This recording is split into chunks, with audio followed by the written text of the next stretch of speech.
भाइयों, जो हमारी मानसिकता है वो भी हमारा कभी भी पीछा नहीं छोड़ती है।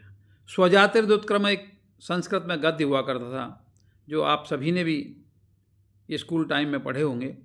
उसी क्रम में मुझे एक प्रसंग याद आता है कि एक व्यक्ति बहुत धनी था, लेकिन खर्च करने में बड़ी कंजूसी समझें, बिल्कुल खर्च नहीं करना चाहते थे। परंतु मन में एक भाव था कि हे प्रभु, मुझे जो है आपकी सेवा जरूर करनी है, लेकिन पैसा एक खर्च नहीं करना चाहिए। इसके विपरीत पूजा करने में पैसा खर्च होगा, अगरबत्ती लाएंगे, दिया जलाएंगे, घी लाएंगे। तो उन्होंने कहा कि क्या कुछ उपाय हो सकता है कि बिना पैसे के पूजा पाठ हो जाए।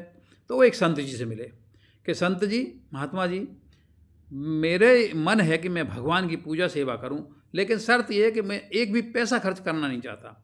तो आप जानते हो, परमात्मा के पास तो सभी चीज़ों का इलाज है।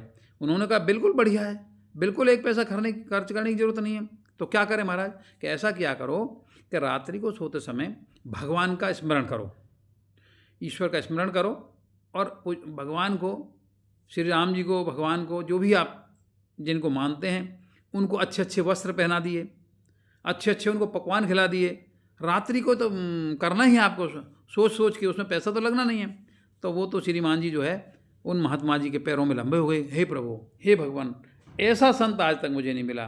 तो क्या हुआ कि प्रतिदिन रात्रि को उस व्यक्ति ने ये सोचना शुरू किया कि अब मैं भगवान को आज ये नए वस्त्र पहना रहा हूँ, आज मुकुट पहना रहा हूँ।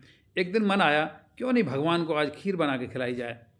तो जैसे उसने खीर बनाना शुरू किया, तो लास्ट में जब आया कि इसमें मीठा मिलाया जाए, चीनी मिलाते मिलाते उसमें ध्यान में, चूँकि मन लोभ में था, हमेशा लोभी का जो उनका मन प्रभावित हुआ रहा था, उससे वो दूर होना ही नहीं चाह रहे थे, और ना हो सकता है।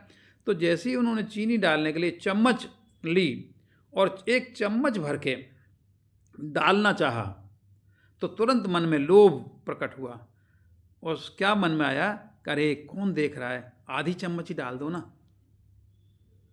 तो तुरंत जैसे ही उसने आधी चम्मच डाली, भगवान प्रकट हो गए।